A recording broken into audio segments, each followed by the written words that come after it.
up here! I voted for you! Wait a minute. That guy on the grassy knoll's got a gun. He's gonna shoot the president. Holy smokes, I've got to do something. All right, Lee. Time to become an American hero.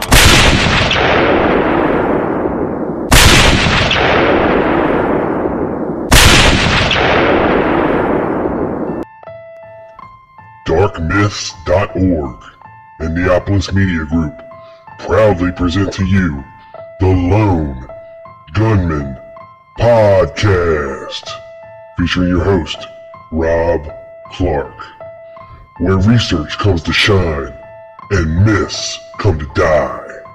Stay tuned. Be right there.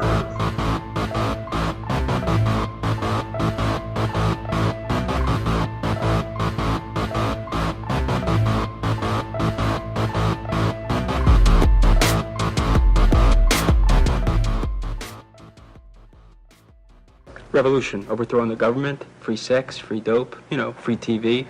Do you believe in those things? I not only believe in it, do it. That's the title, do it. You ever turned on? What do you mean by that? Ever gotten high? Stoned? No. No? I'm sorry. But you drink? Certainly, but I don't get stoned Alcohol is very from it. bad for you. No. Dope is good. Who says that? Well, everybody who takes it, Do doctors say it's good? The doctors, what do they know? But people who take it, young kids who take it know it. Everyone on TV, watching out there ought to tell her to smoke dope. I'll tell you something. I had a woman who took dope. She was only 20 years old, lovely and beautiful. She just came out of jail. In order to get the dope, she became a prostitute so she'd have money for it. You think that's good? No, well, that's because the society puts people in jail for smoking dope. There's over 300,000 people who smoke dope who are now in jail. People who drink alcohol put people who smoke dope in jail. Timothy Leary, our brother, is now in jail in California. 20 years for smoking dope, smoking flowers. And every young kid out there watching TV knows that smoking flowers is nice. What do you mean by flowers? Marijuana is a flower. It grows. Oh, and you it's call a it natural that. thing. All right, well, let's go. You smoke it and it's really nice. Alcohol is terrible. Alcohol knocks up your brain very bad. Have you ever... Alcohol destroys Why? you. Have you been alcohol drinking? is destroyed. No, I don't drink. Well, then how do you know? Well, I've tried it, and it's just crazy, and I see what happens. Alcohol has destroyed the American middle class, made it the most destructive and racist class in the history of the world. Why do you want a revolution? I want a revolution, everything can be free, so that we can free from Bobby what? Seale. Free from racism, free from pigs. We got to eliminate all the pigs. About pigs, you're referring to human beings or animals? I'm referring to policemen. Well, I've got a No, you shock don't like for that. you. You don't like that. I'm very friendly with police. Oh, you are you? Well, I got a shock for you. I'm very friendly with the Black Panther Party. Out. Stop the interview. What's up, everybody? Welcome to the show, Lone Gunman Podcast. Rob Clark here with you. That was not my guest. I just wanted to play that because I found it very entertaining. And from the time period where we're going to be talking about today, I'm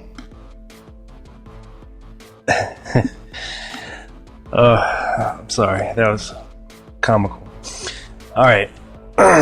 So this month at the Dark Mist Collective, we have a new podcast we're going to be spotlighting. It's called Blurry Photos. The hosts, Dave and Dave, take on a variety of subjects on a weekly basis. I'm talking about the strange, the unusual, the paranormal, and in a very, very funny way. Okay, they don't take themselves too seriously. So if you're looking for a new show and you want to check one out, head over to darkmyths.org and find Blurry Photos. Now, I'll put up a link on TLG Podcast with their photo there. All you gotta do is click it. It'll take you right to the website where you can listen to their show. I highly recommend it. They've got shows on the Salem witch trials, the Winchester Mystery House, just various other odd things, strange things, paranormal things. And they do it all with a very funny slant. They don't take themselves too seriously. And it's highly entertaining. So that is Blurry Photos. And of course, that applies, to the JFK case very, very good, because we're always talking about blurry photos on this show. So yeah, no ridiculousness no ridiculousness of the week this week. Got a very serious guest and a very serious topic, and I couldn't be happier to have this guest on. His name is Robert Taylor. He's a former spokesman, national spokesman for the Minutemen organization. You may have heard of them. And he's got some very enlightening observations with the Kennedy assassination. He has some various interesting interactions with some of the players you may have heard about involved in the Kennedy assassination. So stay tuned for that. And we're going to be going into the interview here in a second. I want to play you a little bit of my guest Robert Taylor's band. His band is called Changes. And this, I'm going to play a song at the intro and at the exit of the interview. This is by far my favorite. It's damn catchy, and I hope you enjoy it. It's called Waiting for the Fall.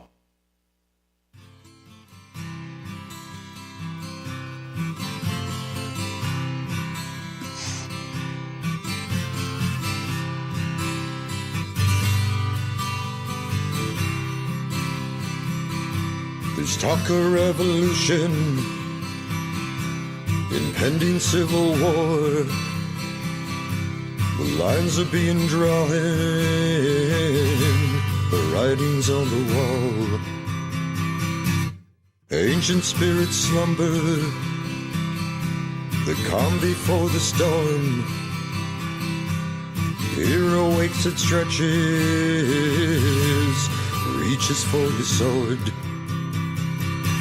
Waiting for the fall, my friend, just waiting for the fall.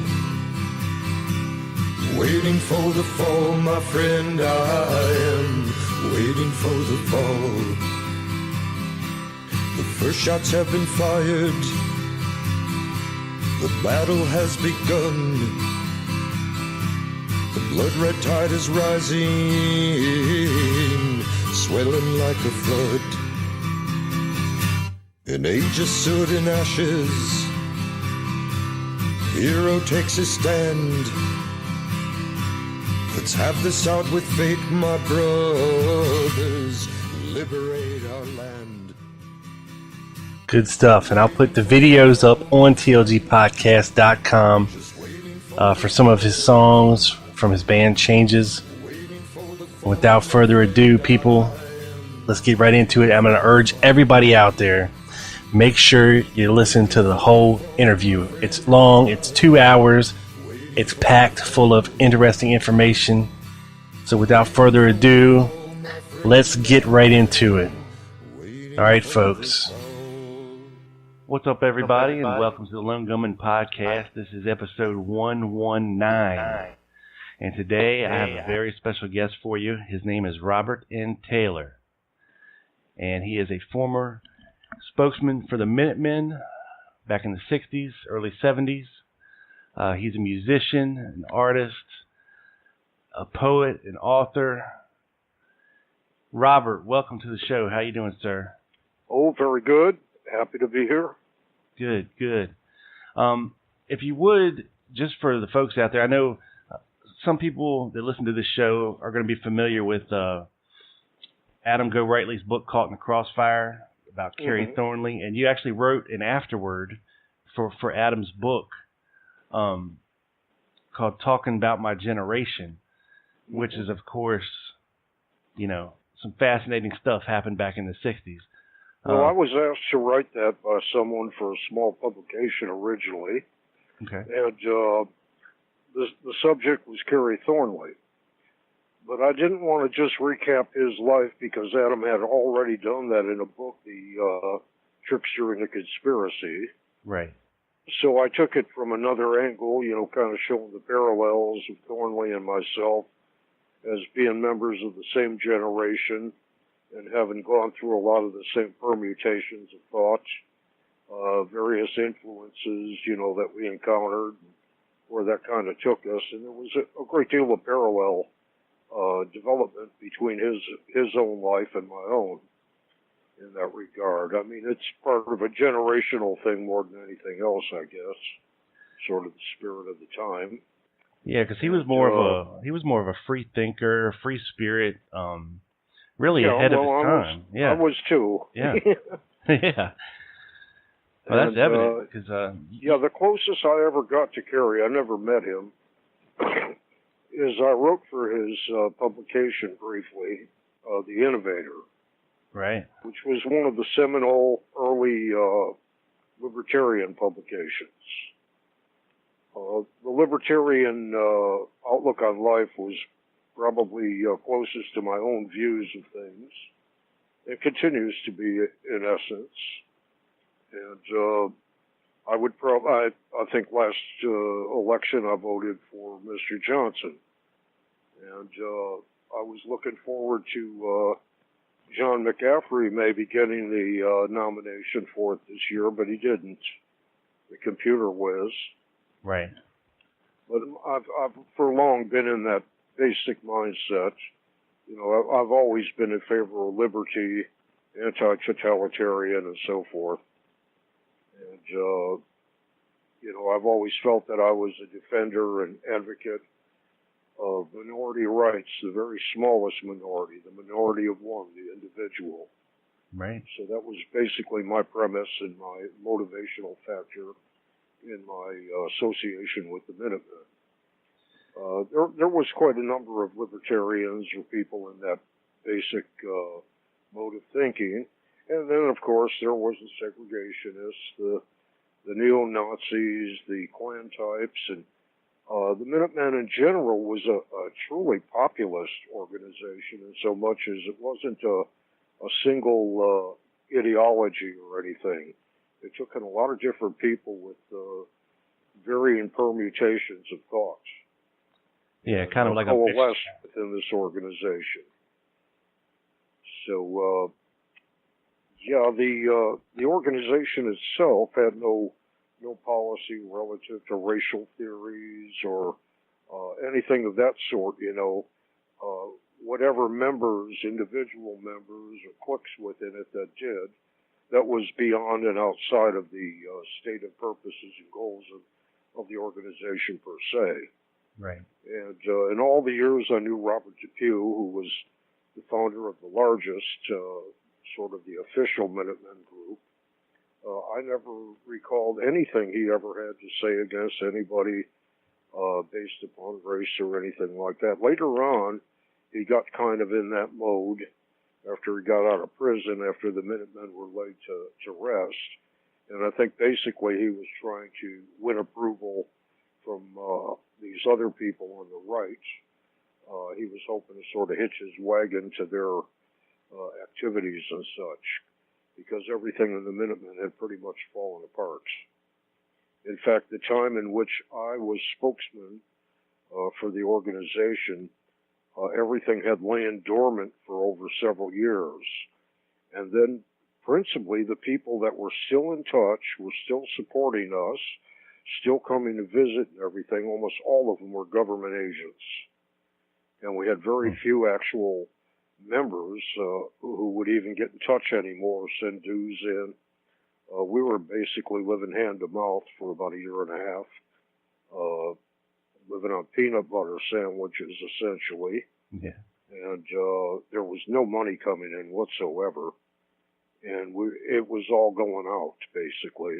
Whatever we could scrounge together was paying for the paper and the publications and the ink and all the rest of it. But it was pretty dormant. And the COINTELPRO operation of the federal government really kicked in. They were hitting us from about 3 or 4 different directions at once. And there came a time when I had information came into me from somebody who's I trusted, who said that we were going to be raided and the feds were going to come in and they were going to find an excuse. If we didn't have guns on us to fight them, they were going to plant them on us or plant drugs or something like that and just wipe us out. Pretty much like the Black Panther raid that occurred up in Chicago with Fred Hampton, right, where they came in and killed these people sleeping in their beds. it was like a joint force, and that was a part of COINTELPRO too. It wasn't all directed at the right, you know, and also a lot of the left-wing groups were getting hit by it too. So anyway, and that's when we pretty much wrapped up the show and dispersed from that point. They were supposed to come on a Sunday morning at dawn and hit us, and we got the hell out of there a day or two beforehand. Right, you gotta know when to run.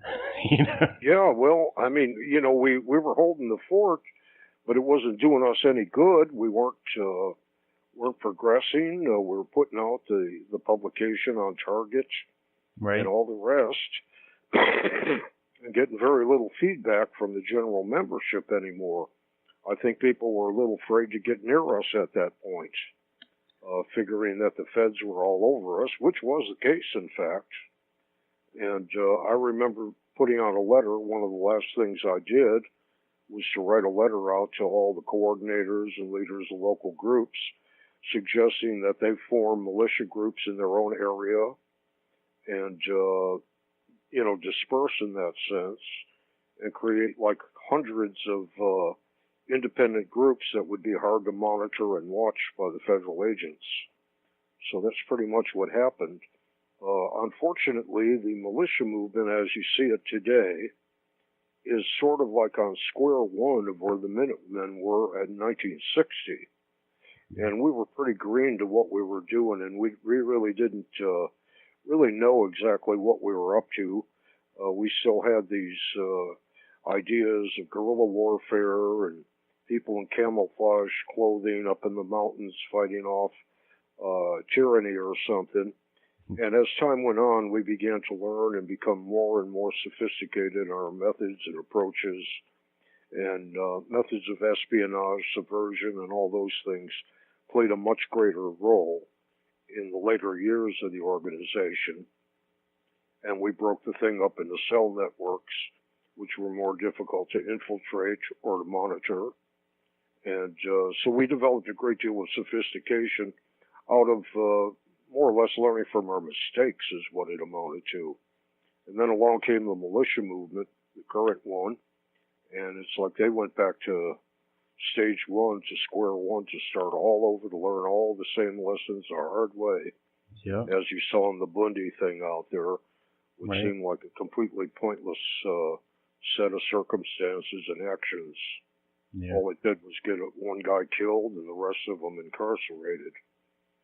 And turn the public against them, no less, too. You know, they didn't get a lot of sympathy for what they did because it was kind of clumsy and pointless, basically. Yeah. So anyway, getting back to the Kennedy assassination, which is your principal focal point there. Yeah. I was about 15 years old when Kennedy was assassinated. So I was in the organization already. I had joined at about 14 years old, around 1960, and but I was not privy to what was going on at the national headquarters or anything like that. And I can't even remember really discussing the Kennedy assassination with Robert Depew until the Garrison thing arose about 1967. So it was quite a few years later, you know, that we even discussed that whole thing. And he never told me anything relative to the organization being involved in it in any way. And he was just simply mainly interested in Garrison's investigation and how that was progressing. Because obviously some of the people that Garrison had under his scrutiny, mainly Clay Shaw and David Ferry, were in fact members of the organization. No, they were. And I met them. I didn't know who they were when I met them at a meeting, the very first meeting I went to of the Minutemen, a national meeting, which was held in Norborn, Missouri, a small town about 65 miles east of Kansas City. And it was on a Thanksgiving weekend. And it was a meeting of various people from around the country all converged there, maybe about 20, 22 people or so, I'd guess. and among them were David Ferry and Clay Shaw. And I remember David Ferry because he was wearing like a pilot's jacket with a Civil Air Patrol patch on it, a kind of beat up brown leather jacket. And he was very brisk and very aggressive. And they only stayed for one day. He said they had to get back home or something, and he had flown in to some airport nearby. And Clay Shaw was a lot younger back then, and he was something of a dandy, really nattily dressed, and he just stood around for the time I saw him with like a trench coat or raincoat over his arm, and I had no conversation with either of them. And then it was years later when the photos appeared, when Garrison was investigating, that I recognized the two of them. And then, of course, it was Jerry Brooks, who was down in New Orleans, too, connected with Bannister and apparently them. And I knew Jerry pretty well. I got to know him pretty well, spent some time with him. And so there were these people that had been in New Orleans that were under Garrison's scrutiny, and Depew was very much interested in what was going on there. He gave me Garrison's private telephone number and suggested I give him a call and swap stories with him and try to see what I could get out of him, so to speak, as to where he was going with the investigation and all. Now, we were talking before we came on the air about the General Walker and the Murder of President Kennedy book by Jeffrey Caulfield, which I just finished reading. And Depew never told me that he had actually met with General Walker, which was covered in this book. I knew who General Walker was, of course. And in fact, I might have been among the people that picketed the Springfield mental facility down there when he was taken in after his insurrection down at Ole Miss. And the organization kept pickets up there, protesting his incarceration there and all. Right. And that was Minutemen doing that, using some front name. And so I didn't know that Walker was directly involved in the Minutemen in any way. But Mr. Caulfield's book pretty much claims that, as well as H.L. Hunt. And one of the problems, the overall thesis that he has there is pretty convincing to me, except for the fact that I think he paints the picture with too broad a brush. In other words, he draws in everybody, so many people into this conspiracy, that had it been that many people knowledgeable about what was going on, you wonder how in the world, given human nature, that they could ever keep this thing quiet. Yeah. He had everybody on the right practically as a part of this conspiracy, from Billy James Hargis, H.L. Hunt to the Ku Klux Klan, all of these personalities and everything. If all these people were involved in it, my God, how could you keep a lid on it? Anybody knows that the more people that are involved in something, the more chance there is of, things getting out to the public or whatever. Somebody spilling the beans, somebody talking too much or bragging. Well, a couple of them did. Look at Miltier. Yeah, Miltier was one, and the Somerset fella who reported on him. Right. There again, then you're up against the fact that the FBI had this information, and they didn't even provide it to the Warren Commission. Yeah. So you have to ask, was this just bad work on their behalf, or did J. Edgar Hoover, being the director, did he tell them not to? Was he protecting some of these people, like Bannister, who was a former high echelon FBI man? Right. And then the guy, Regis Kennedy, who was the head of the New Orleans FBI seemed to almost be protecting Bannister from what this book claims. And then you have to ask yourself why. Well, Hoover probably didn't like Kennedy, his politics or anything else. Hoover was pretty reactionary and to the right, personally, but he was also a bureaucrat. And first and foremost, he was a bureaucrat, guarding his own patrimony there as director, his more than lifetime directorship there. So maybe he felt threatened by Kennedy, Kennedy being in office. And I'm sure he didn't like Kennedy, was not a rooter for him or anything. Whether he would have personally been involved in something like that, I kind of doubt. But covering up, perhaps so. Yeah, or a blind eye, Yeah, and then I have to ask another question. And then you get the Warren Commission. Okay, Earl Warren was like the one of the people that the political right in this country was after all the time. There was billboard signs calling for his impeachment from the John Birch Society and all these other groups.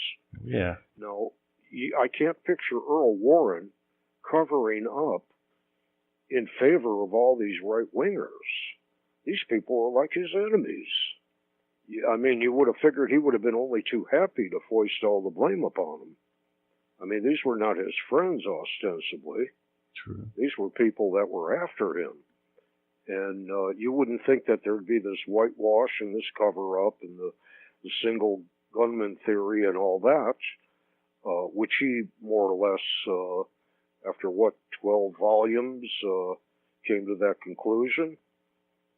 All those volumes of testimony. You have to ask yourself, why would this man be covering up or obscuring the facts if it was ostensibly all these people like Walker and H.L. Hunt and all these people that were his sworn enemies? Would he be covering for these people? I find that hard to believe.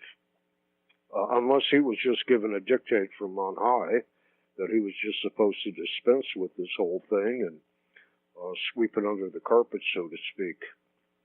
Yeah, well, I think he was given the mandate, that Lee Oswald was the lone assassin, and everything you find, which of course came from the FBI, was their investigative arm. That's all they had to work with. So, Well, Depew had once told me back, maybe about 1964 or so, about having been contacted by some people in Texas and being invited to come down and see what they were doing. They were like a Minuteman group, but he didn't know about them, had never heard of them before. And he went down to this ranch, and they had facilities, gun ranges, and all these other things. And he said everything was just real professional and almost military-like, how they conducted it all. And he found it hard to believe that these people were civilians running this place.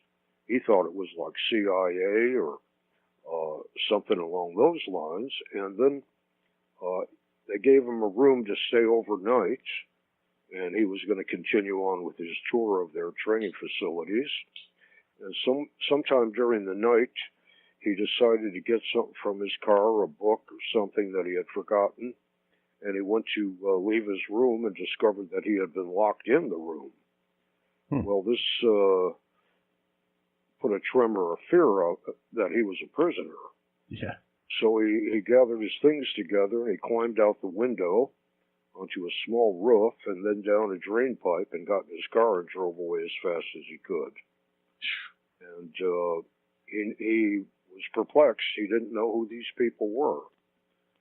So if this was the H.L. Hunt group or something, and then years later, I was living in New Mexico. I think I described it in an article that I sent to you, and met this guy just by chance, coincidence it seemed, walking by my house, stopped to talk, and we got engaged in conversation, and he said, let me go get a couple six-packs and we'll continue on. And we said, fine. And he went off, came back with the six-packs, and we began to drink some beer with him. And I had long hair. The guy that I was with had long hair. He was a Vietnam veteran, had gotten back a year or two prior. And we both looked like a couple, typical hippies. Yeah. And so this guy sort of figured that's what we were. Then he got to talking with us, and he was kind of surprised at our political stance and how we felt about communists and so forth. And he stayed talking with me until dawn, and then said he had to get back to his hotel room. He was working in that town as a blaster for a mining company. And as I said, I'll walk you back. He had been drinking quite a bit, so I want to make sure he got back. It was about 3 blocks away from where I was living. And we got about a block and a half away, and he stopped, and he said, I was wondering if you'd be interested in an organization, joining an organization. I said, well, what's that? And he said, Minutemen. I said, oh. I said, you're with the Minutemen? He said, yeah.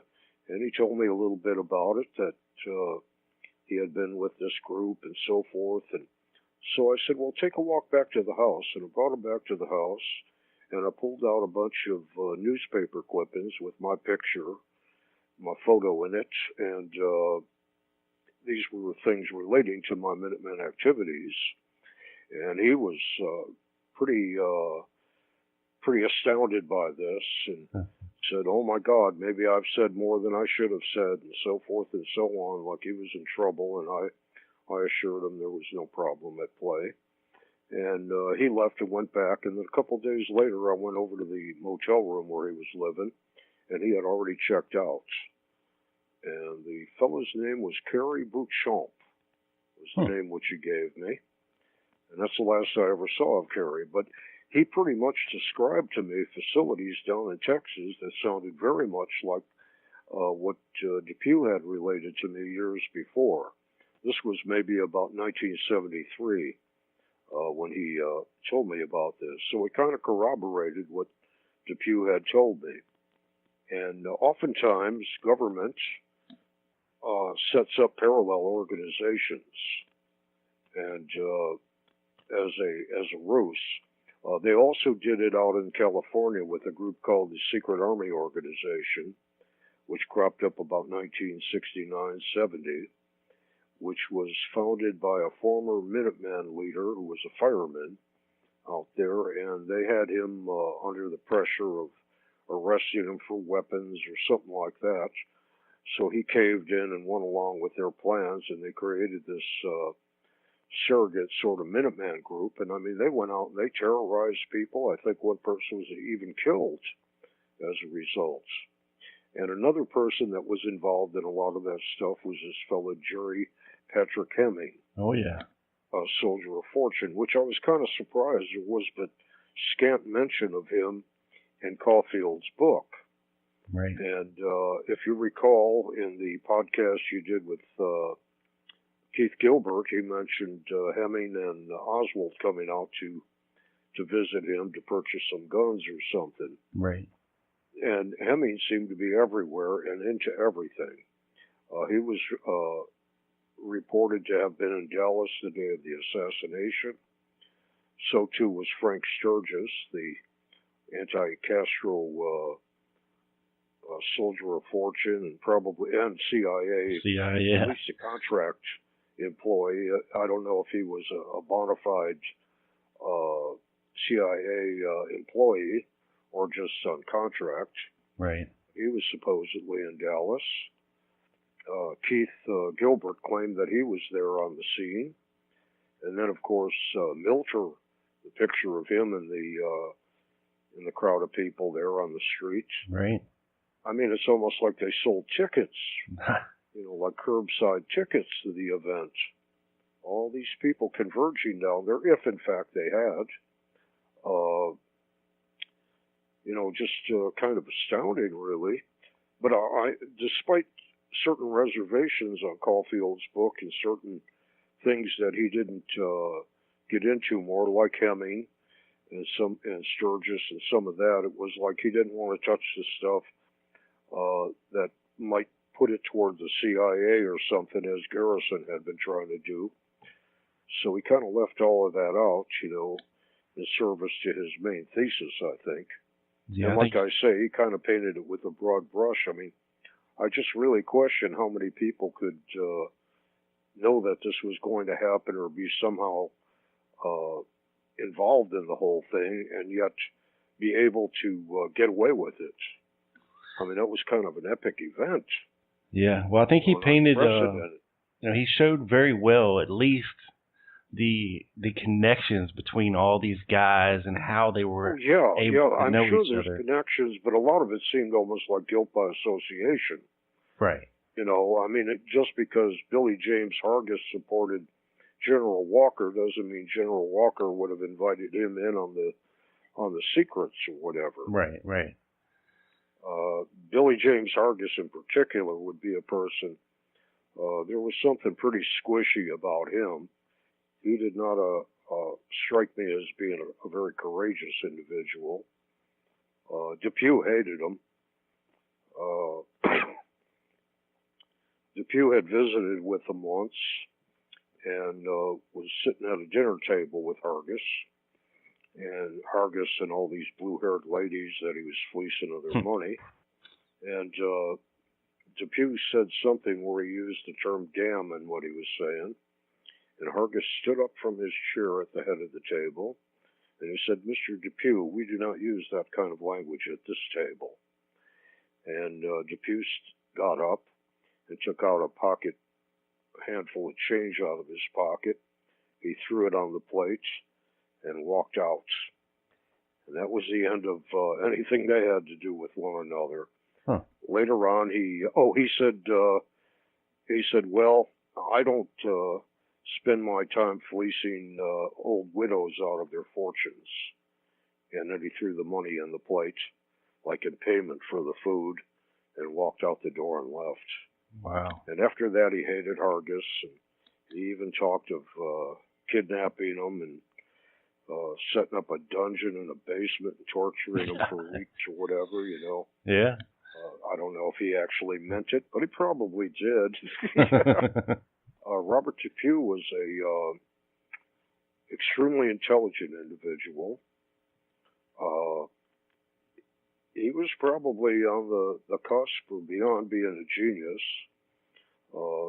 Much of what I saw of what he did was diabolically genius. He was a very creative person in so many ways. But essentially, as I later read in psychology and everything, he was almost a textbook psychopath. He was definitely a man that had no compulsion about doing anything. And he was someone who would never have a tinge of guilt or feel anything for victims or whatever.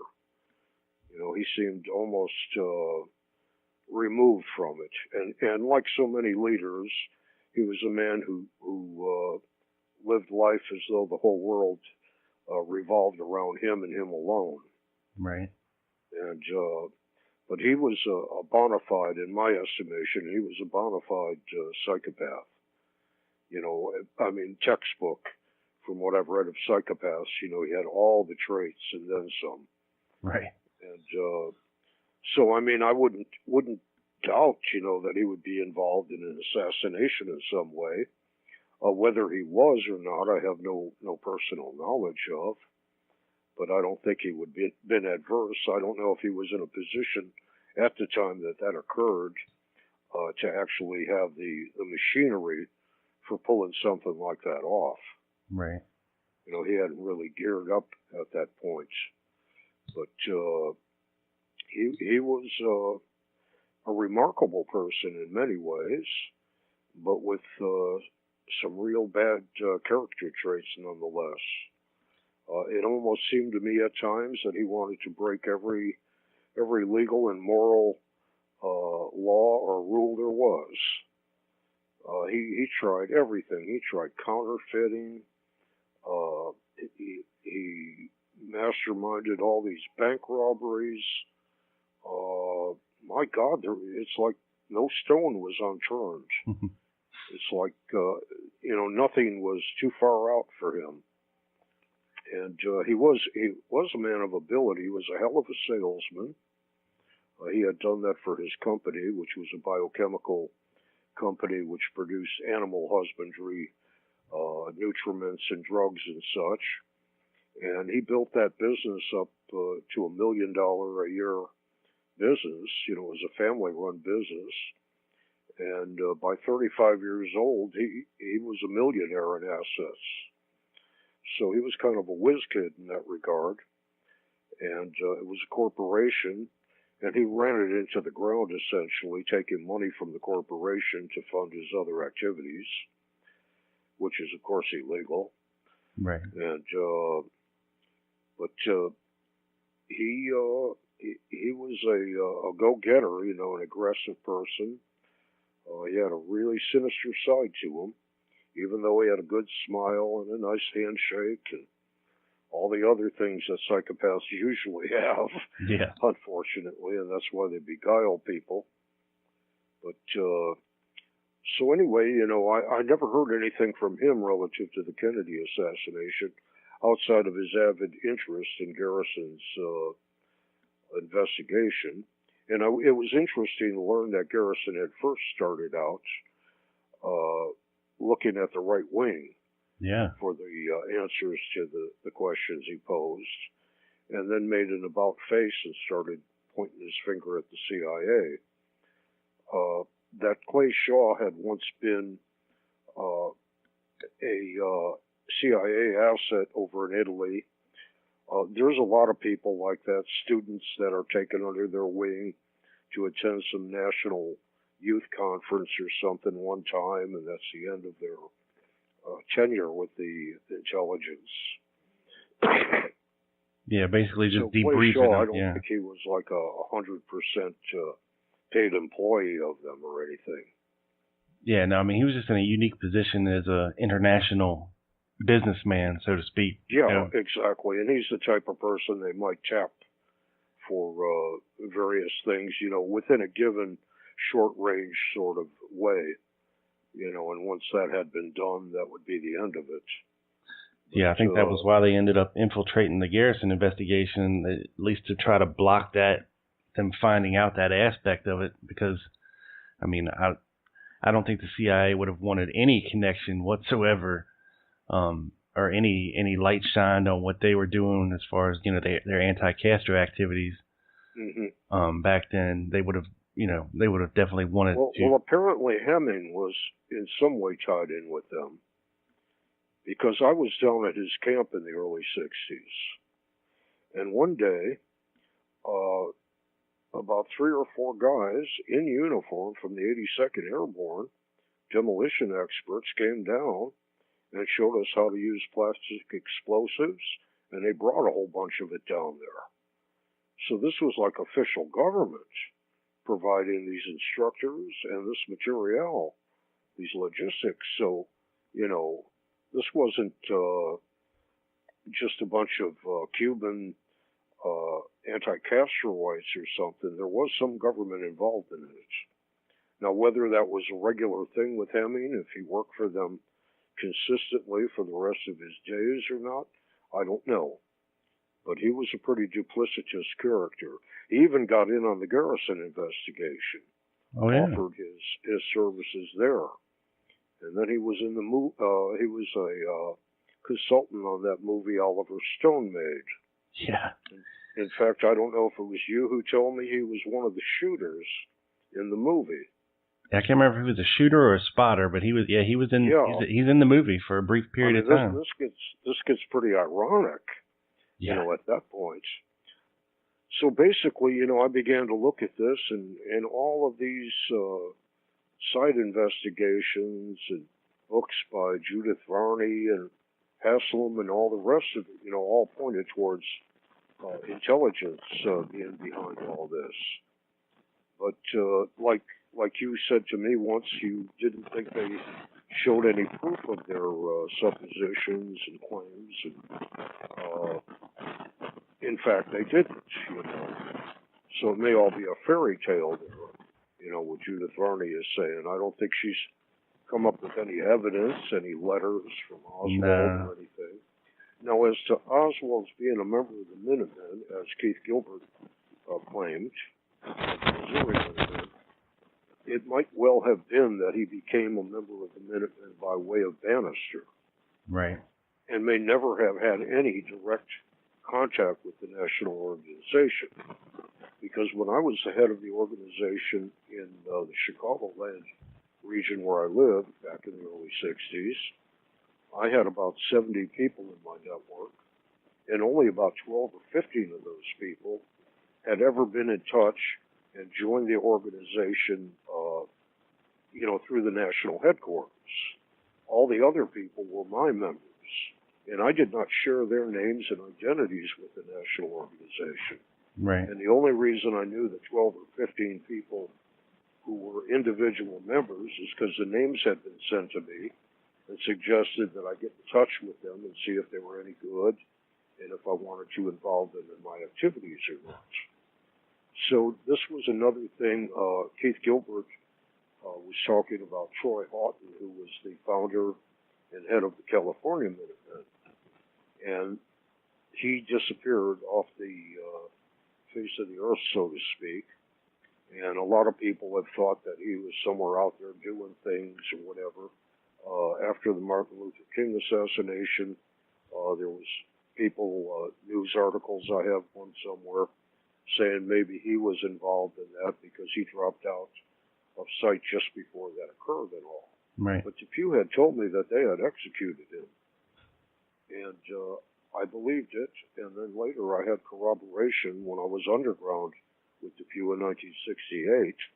One of the things he suggested that we do is to go out to California and get the jump on Dennis Maurer and Troy's wife, who were running the California Minutemen in his absence, and get the jump on them and get the Minutemen California files of the people that were members, because Troy had never shared this stuff with Depew either, Right. any more than I had. So obviously, if he had to go to that extreme, he was not in touch with Troy.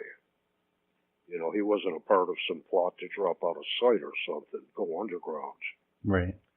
So I'm pretty sure Troy got murdered. And every day, for at least a year and a half, his wife, Betty, would send a postcard, would arrive every day at Minutemen headquarters, and it would simply say on it, "Where's Troy?" ? Every day another card would come. And this went on every 6 days a week. She would send these cards, hoping, I guess, that he was somehow still alive or whatever, but fearing for the worst, hoping for the best and fearing for the worst. And even Depew's wife one day said to me, "Gee, do you think they did something to Troy?" And I said, "Well, I didn't know at that time, but, I later learned, from Depew about that." So, in 1967, early summer, late spring or early summer, I rolled through the Kansas City area, and I stopped and spent a couple days with Depew, conferring with him. And we conferred on the Garrison investigation, was one of the things. The other thing was the thing on Troy Houghton. He also gave me his grand scenario on how to pull off successful bank robberies. I was kind of astounded by some of the stuff he was telling me. And I kind of disbelieved it, at the time. I believed the thing on Troy, and I knew he was interested in Garrison thing, but I didn't quite believe him until 1968 when these things began to happen. And but anyway, and the other thing that he told me of was that the assassination of George Lincoln Rockwell was also a Minuteman operation. And I guess John Patler, the one who shot Rockwell, he was a member of the Minutemen at that time. I knew that for a fact. And after he quit Rockwell's group, he joined the Minutemen.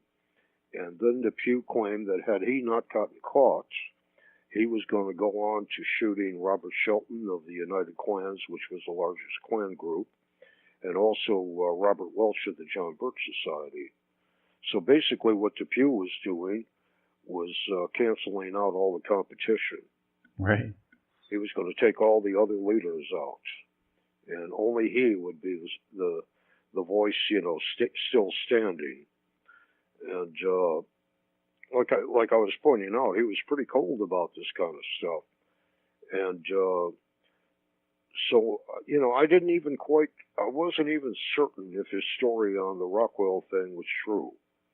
But then everything that he was doing at that period sort of shaped up to proving that it may very well have been true, because he had his own headquarters bombed by a member who told me that he was the one that threw the dynamite there, and then claimed they were trying to get him too.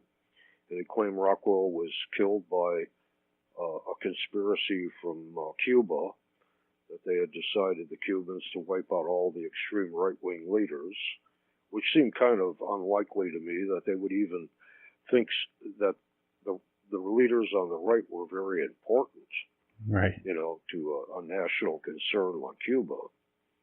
And he was claiming that there was a list of people to be executed. Rockwell was one.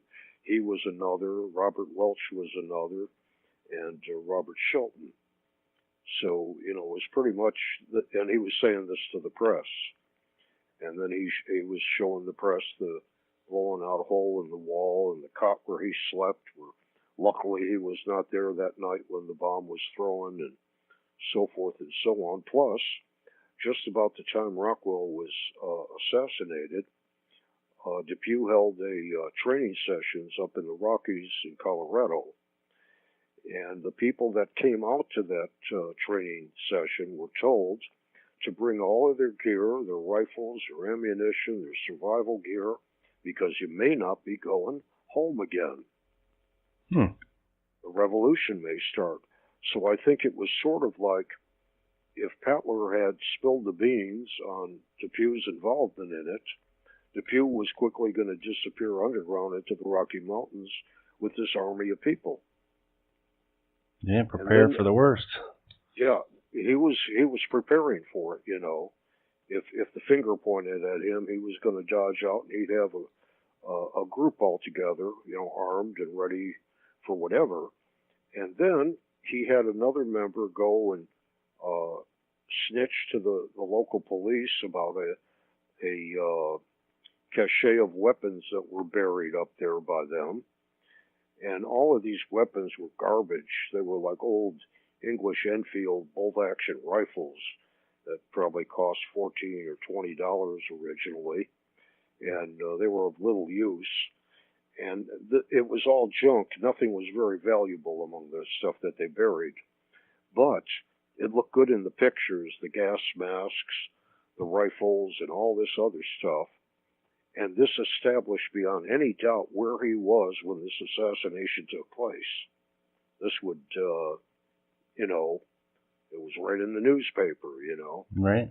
He was in Denver. He was nowhere near where Rockwell was killed or whatever. So there was a whole bunch of these things, and one of the reasons he disdained and hated Rockwell is Rockwell was critical of the Minutemen and Depew. And he was coming through a year before he came through Kansas City, and he stopped to be interviewed by Harry Jones of the Kansas City Star, and he made a bunch of disparaging remarks against the Minutemen and Depew. And then prior to that, there was a student out in California named Newton Armstrong III, and he was a member of the Minutemen, and he was also the head of a Young Americans for Freedom YAF type of group out there at his college. And he and his group were fighting against Rockwell speaking at their college because they saw Rockwell's appearance as being a foot in the door. Once they had him speak there, there'd be an endless stream of communist speakers coming there. Right. So this conservative college group wanted to keep him out of there. And then Newton Armstrong, during this whole controversy, is found dead, hanging in his parents' home, And the strange thing is his hands are tied behind his back. Now, it's pretty hard to tie ropes on your own hands behind your back and then get up on a chair and hang yourself. Yeah, just So a it little. looked like murder, disguised to look like a suicide. And Depew was adamant that some of Rockwell's people had murdered him. And because Rockwell had a group out in that area at the time. Right. So there was this bad blood between Depew and Rockwell. And I could see every reason he would want to take Rockwell out. You know, he didn't like him. He didn't trust him. He thought he was an informer, a troublemaker, a kiss of death to the right. Everywhere that he touched upon, you know, he was like a bad penny, you know, coming around. Yeah. So he didn't like him, you know. I'm working on a book dealing with these very matters I'm speaking about, and they all sort of rest within the time frame of 1966, 67. You know, and even that, in that small time span, you know, it'll be a book maybe 300-400 pages long, just filling out all the details of what I've been just going over briefly here with you. So I'm attempting to write a comprehensive kind of history of it all. It's not so much an autobiography. I play a part in it, but it's not so much an autobiography of myself as the events and the things that occurred and what I knew and learned and so forth, and my speculations on it all for historical purposes. And so I figured to tell the story in total will take like about 5 or 6 volumes, you know, to adequately deal with. So much happened in that 10, 11-year period, you know, that Oh, yeah. it's a little bit hard to sort out almost. There was so much going on. 1966, 67, Minutemen groups were burglarizing communist offices all around the country. That was a whole thing in itself. There was just so many things going on in one brief period. And in 1968, when the organization went underground, the leadership and everything, that's a whole story in itself. You know, I could write a whole book on just that 1 year. Yeah. And intend to. So is there any other questions you might have? Yeah. I got some questions for you for sure. These come from a buddy of mine, Stu Wexler. I believe he's writing a book on the radical right from back in the 60s. And Who's this? Stu Wexler. Okay. He's part of JFK Lancer, the group that puts on these conferences in Dallas every year. Mm-hmm. I'm not familiar with them. Oh, okay. But he's got some really good questions here he wanted me to ask you. Okay. First one, to what extent were certain senior members of the Minutemen, notably people like Mowers, motivated by a desire to start a race war? Oh, that was one of the things. There was a little bit of that. There was a thing, the organization printed up anonymous leaflets at one point. They were small little leaflets called Kill the White Devils. And these were scattered through white areas in cities like New York and Brooklyn and places like that. I thought when King was killed that might have been the organization, plus the fact that James Earl Ray escaped from a Missouri prison, and so forth and so on. I don't know if there was any connection there, actually, if Minutemen of any type had anything to do with that. Yeah. Maurer sort of Maurer, yeah. Or I should say Keith Gilbert kind of alluded to that, but he was sort of alluding to Troy Houghton somehow being involved in it, and I don't think that's possible. There's a whole website up there on the Zodiac Killer, claiming Troy Houghton may have been the Zodiac Killer. And I looked through it all, and it's a well-done enough site, a lot of information on Troy and all else. But the killings go on beyond spring of '67 when he would have been dead. So I don't think it could be him unless those further murders were perpetrated by copycat or someone else. Right.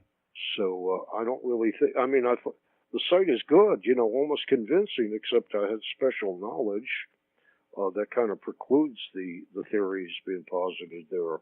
Right.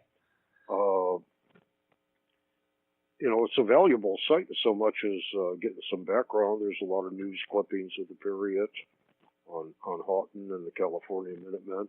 That was probably the largest Minutemen contingent in the country, was California. As you might imagine, Right. California's a big state with a big population, and there's something a bit eccentric about California, basically. You know, almost any cult could flourish out there or whatever. Yeah, especially So, back in the so 60s. so Mr. Wexler had the question of, did we want to start a race war? I'm sure it was proposed by some of the people, you know, that might be a way to stir things up and begin a revolution or whatever. Depew told me on several occasions that his goals were not to take over the country, but to create a state in which there no longer was any law. In other words, sort of a anarchy system in which he would truly benefit because he had other people in an organization and so forth. I guess he could carve out his own little kingdom somewhere or something amid the 48 states. Right. He told me his goal was not to assume power over the federal government or anything. It was to destroy it. You know, he wanted to return to almost a frontier sort of justice type of thing. Yeah. Wild, Wild West. Yep, which is basically, I guess, generally called free state. Free state system is where you do have certain laws. There are certain things beyond the pale. You'll end up with the local vigilantes hanging you from a tree if you step over the line in certain areas. Iceland, in the saga period of Iceland, had what was called free state. And in the free state, there was only one Althing held per year, which dispensed justice. And anybody that balked at the decision of the consul of the Althing, they had no prisons for them. So they were simply declared an outlaw, and every free man was free to kill them on sight. You know, if you murdered somebody else, it would be determined that you had to support and feed that person's wife and children. There was no jails, you know, per se. Right. No prisons. So it was more like a tribal society. And of course, anybody that breaks the basic rules of the tribe, it's antithetical to the survival and the tribe flourishing, you know. Everything right down to adultery is bad because it stirs up problems within the community. It makes men kill one another and so forth. Right. So you have these certain rules, and everybody is expected to abide by them and not to step over the line. And if you do, then the council of elders or whatever holds a meeting, a court on it, and depends on what you're going to be charged with and what the punishment will be. But it's not prison usually. It's usually making recompense in some way. And then you have the sagas that are based on outlaws, and these are people who balked at the decision and didn't meet the terms that were imposed upon them, and they were hunted down and killed because they were a tangent that was dangerous to the community, so to speak. Right. You know, anybody that didn't abide by these simple rules. The Old West was sort of like that, too. So that was sort of free state with one marshal for a whole state or whatever. Yeah. And maybe one court or something, you know. So, yeah, that's what Depew wanted it to revert back to. Almost a free state system. You know, he was basically a pirate without a boat. Right. I mean, his actions were like a pirate. He thought like a pirate. Right. He's the man that you wouldn't want to bury the treasure for and turn your back on him while you were doing it. Right. You know, because the pirates always had a way of taking somebody else out to help them dig the hole, and then they ended up burying them along with the treasure. Exactly. So there'd be nobody knowing where it was at. When I was underground with Depew, one day he said, everybody's going to all empty their pockets and put all their money into this big ammo case.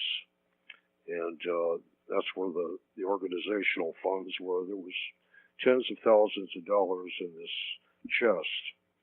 So most of us only had $20 or $30 in our pockets, and we threw it in. One guy had a lot more. He had just sold 2 laundromats that he had and gave the money to the organization, and he was underground with his wife and baby, and he put all his money in there. And then Depew said, okay, now everybody's going to take $40 back as pocket money for emergency, which we did. Then he said, I'm going to delegate Robert, myself, to be the treasurer. I think we can all agree we trust him. And everyone assented to that. And he said, and I'm going to make Victor, who was the one that put a big bunch of money in there, as the deputy treasurer to Robert. So we got all the money in there. We locked up the box. And he asked Victor and I to go out and bury the money, which we did in the mountains. This is in the Rockies in New Mexico. So we go out and we bury all the money. And that's that. He and I are the only ones that know where the money is. Then Depew wakes me up about 3 o'clock in the morning, whispering, and draws me outside the door. He says, let's go dig up the money and rebury it so Victor doesn't know where it's at. So, I mean, this was like pirate games. Yeah. You know, I mean, yeah, so anyway, he was smart, though, but he was cagey, and he loved to intrigue and plot, and he never stopped plotting and intriguing and looking for angles at things and everything. He was an inveterate plotter and intriguer. And when we were underground, his intriguing got really pretty scary. He started casting aspersion on one member to the rest of the group and so forth. And his son and I were getting worried he was going to end up having most of these people killed off. Right. And that he'd be asking myself and his son to do the shooting. And we sure as hell didn't go down there to start wasting the people that were with us. Right. And his son and I eventually, we took off, we left, and they chased us. And then they tried to kill me, and he just missed it by a hair's breadth. And that's a whole story in itself. Ooh. But later we reconciled, and I took over when he went to prison. I had spent like 10 years of my life with the organization, so I still thought it was worth trying to save. Right. And whatever problems that existed between he and I were between he and I, and that didn't include the government. So I went in and testified on his behalf at his trial and so forth, you know, even though he had tried to kill me about a year before. And it's, you know, I'll tell it all in my book. You can read about it. Yeah. It gets pretty murky. All right. Well, I got another question here from Stu about something along the same vein here. He asked, there specifically was talk of an assassination-style retribution if Depew was caught. Does he think? Yeah. Do you think that some of what transpired in '68 was, in fact, a response to Depew's arrest? Well, no, I don't. His basic thing is if he was killed, there would be this retribution. Okay. He never said arrested or caught or anything like that. I mean, it could have been, but he had a list of about 25 people. I think it included Martin Luther King, what's his name, Walter Reuther. There was a bunch of them, Fulbright, and a bunch of other people on his list. And he set up this organization called the Defense Survival Force, the DSF. And you were required to have so much ammunition, so many weapons, everything in a backpack and a go bag ready to go at any minute to go out and do all these things. We had a pack of lock-picking, lockpicks, and everything you needed, to get into places, to wreak havoc, and so forth, and I was a member of that group. The group, I think it extended to about 50, 60 people. I don't know the exact numbers, dispersed across the country. And somebody claimed that Troy Houghton had been appointed the head of it, but I remember nothing about anybody being delegated as the head of it or anything. And nothing ever came of it, the final analysis. They made up some patches and stuff like that. I have several of them. And but nothing really ever came of that as far as I know. I was never asked to kill anybody or anything like that, But there again, his basic premise was if he was murdered, that was going to happen. And of course, he wasn't murdered. He lived to a ripe old age. Right. So, he may have had that on the agenda or had a dangling threat there, but I don't think it was ever played upon myself. Okay. Let me throw some names at you, okay? Okay. That he gave me here. We already talked about Miltier. Sam Bowers. Okay, he was a Klansman, wasn't he? I believe so. Yeah, and wasn't, I don't know if he was a member of the Minutemen or not. There were some of them. What was this one guy's name? The one that killed Medgar Evers.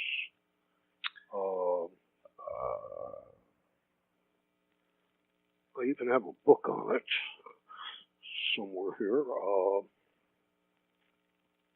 Oh boy, so many characters, so many names and personalities.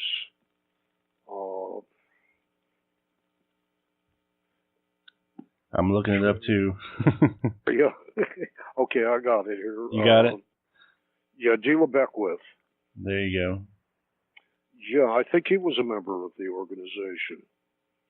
Because while he was under indictment for that killing, the organization, Depew told me, they sent him a gift of a .308 semi-automatic rifle, or a Weatherby, I think it was. That's just a way of saying thanks. Yeah, it says here he was a member of the White Citizens Council. Yeah, down south there. Yep. But I think he was also a member of Minutemen. And when he was under indictment for that murder, they sent him, some of the people at headquarters sent him a 300 Weatherby rifle as a gift and a way of saying thank you for what he was doing. So that's what I remember, something like that. But I never met him. There's many people I never met Keith Gilbert. I knew of him. Right. But, I read about him and heard about him from others, but I never met Troy Houghton. For whatever reason, our paths just never crossed, even though I knew about these people. Their names. I think they mainly stayed on the West Coast, for the most part. Yeah, I had nothing to do with what was going on out there. I got some of Troy's publications. I still have some of them. He put out a publication called Target, right, which was sort of a play off of On Target. I think he formed his Minutemen group independent of Depew, and later encountered Depew and then joined into the larger group. And there was quite a few other groups that formed almost organically in their own areas. I remember back in the late 50s reading some gun magazines as a kid, and there was these articles on these little bands of people who were Minutemen, and they were going to fight a guerrilla war if America were invaded and such. And none of these groups seemed to be a part of a national organization. I don't know where the idea formed. It might have come out of the book by Taylor Caldwell, The Devil's Advocate, a novel, which has a group called the Minutemen in it, who infiltrate into the government and begin to oppress the people, hoping to drive the people to a revolution. And that book was written, I think, about 1953 or 5, something like that. And that might have been, where the idea initiated. But in time, some of these groups began to coalesce, learn of one another. But I think Troy had formed his own group already on his own out there before Depew knew him. And the same thing with Richard Lockley, who was in Collinsville, Illinois. He was the ex-Minuteman who got arrested for delivering weapons down to the camp at Lake Pontchartrain, Right. Louisiana. Yeah, and he was an early member of the Minutemen. I never met him either. That was another person I never encountered personally. So there was quite a few people I never actually met in the flesh that I knew of, nonetheless. So what was Bowers? I never met him. I really don't know that much about him except what I read in Caulfield's book about him, and I had seen his name previously in relation to the Ku Klux Klan or whatever. Yeah.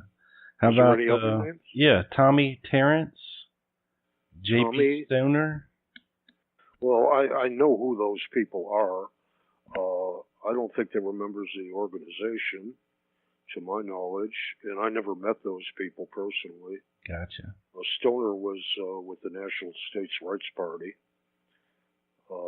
I never really liked that group of people myself. They were they were like the trailer trash group, I mean, Yeah.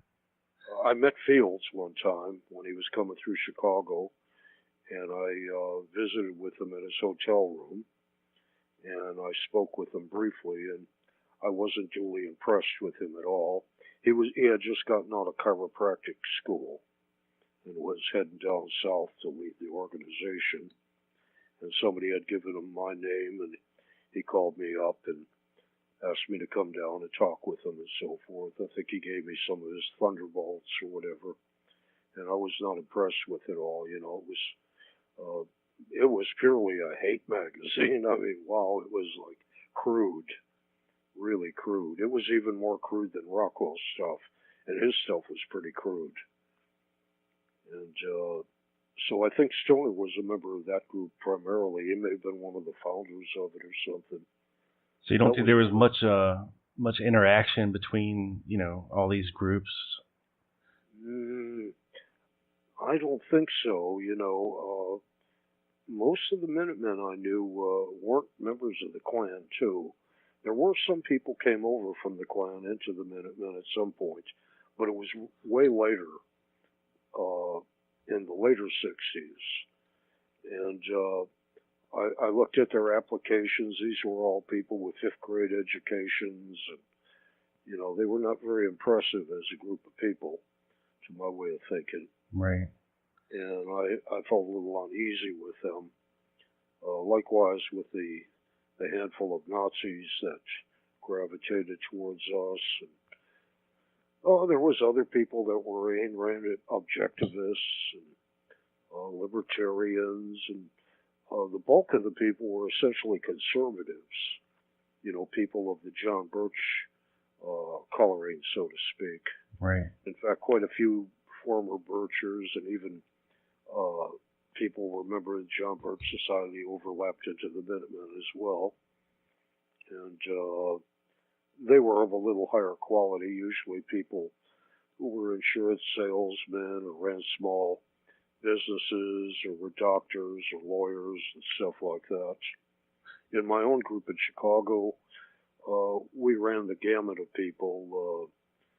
We had some attorneys, we had doctors, truck drivers, carpenters, bricklayers, It ran the gamut, from working class right up through professions. And amazingly, what I find amazing today in thinking back on those times is here I was, a teenager, when I was organizing this stuff. And I find it hard to believe that all of these adults took me serious. But they did. Yeah. You know, Yeah. they listened to me. They sat and rapt attention. You know, but I was very dedicated to what I was doing and very focused on it and everything. And I had a quick wit about me. And I was articulate even as a teenager. And I guess I was convincing, and more than anything, I think my sincerity showed through. You know, I wasn't a con man. I wasn't taking advantage of anyone or anything like that. So, yeah, it always kind of surprised me when I looked back at it and thought, gee, how could this attorney or this owner of an insurance company or doctor or whatever, how could they take like a 16-year-old boy seriously as a leader? But no one ever seemed to question, you know, it was kind of strange. You know, those doctors and lawyers probably would never want to get their hands dirty, you know. Yeah, probably not, for the most part. But I was dyed in the wool, you know, I was a true believer and dedicated to what I was doing, and I believed in what I was doing, and a lot of what I proposed was coming up the pike has already come to be. You know, yeah. When I look out at the world around me, you know, a lot of the things we were worrying about and so forth have all come to fruition, in some cases even worse. Yeah, as our rights are getting eroded, and you know, and oh yeah, to no end. We're getting hemmed in. Now they want to tell you what you can say and what you can't say, what words you can use.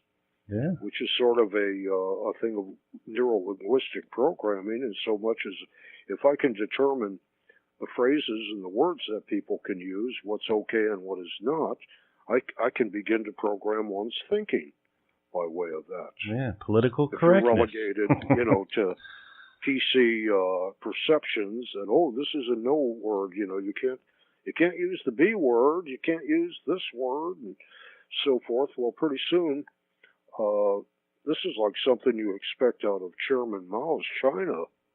Yeah. You know, maybe that'll all change in the near future. I'm hoping for it. Yeah, when Donald Trump gets elected. Yeah, maybe, just maybe. I'm not altogether convinced, but maybe. We shall see. Politicians are a slippery lot by nature. Oh yeah. They always tell you what they think you want to hear, and he's a good businessman. So I don't know. We'll see. That's if he gets in, and if he doesn't get in, I don't know. I'm not looking forward to Bernie Sanders having a socialist president.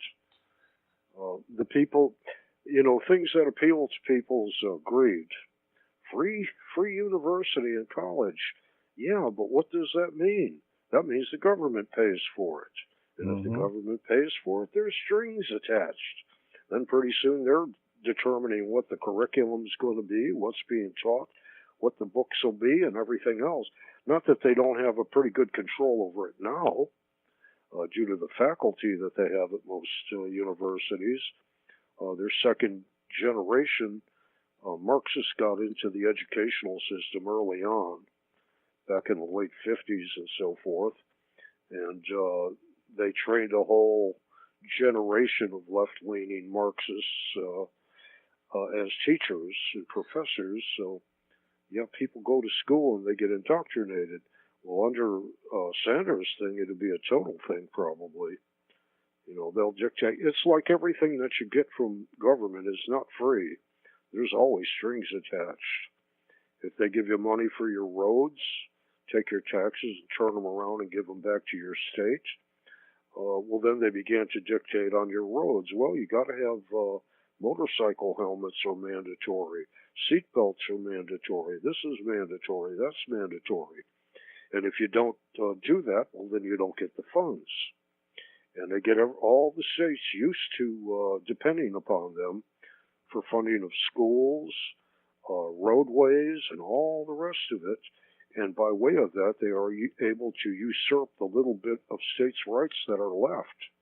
Yeah. So, especially with the schools, I think that should be determined at the local level what the curriculum is and the books being used.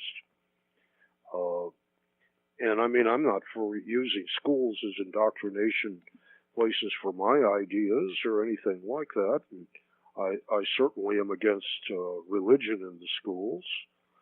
I believe in a very severe distinction between religion and the state.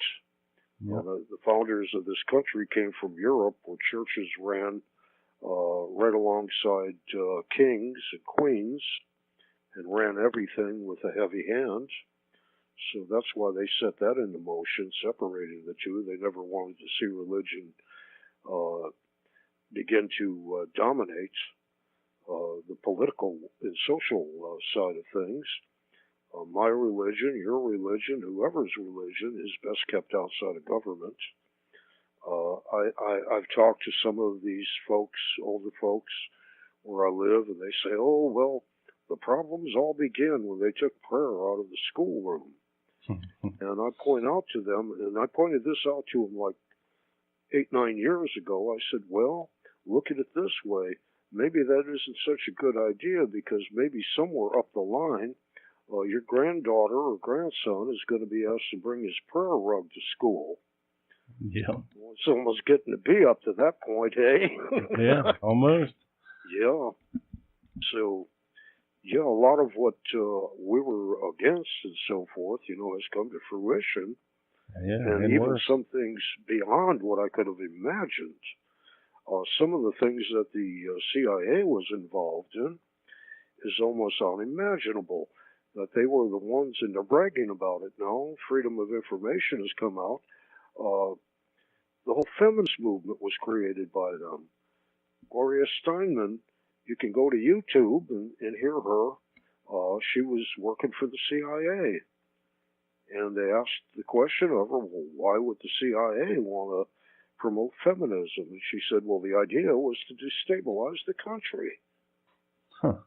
Now, that's amazing that our own intelligence agency, which we would presume was there to defend us from foreign interests and foreign intelligence and so forth and so on, is spending all their time directing their psychological warfare and everything else upon the American people, that they would be promoting destabilization.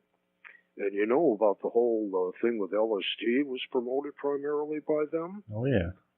And probably the whole youth culture, the whole Laurel Canyon thing, if you've ever read anything up on that, where most of these rock people and everything, you scratch the surface a little bit, and you find out Daddy was an admiral in naval intelligence or something.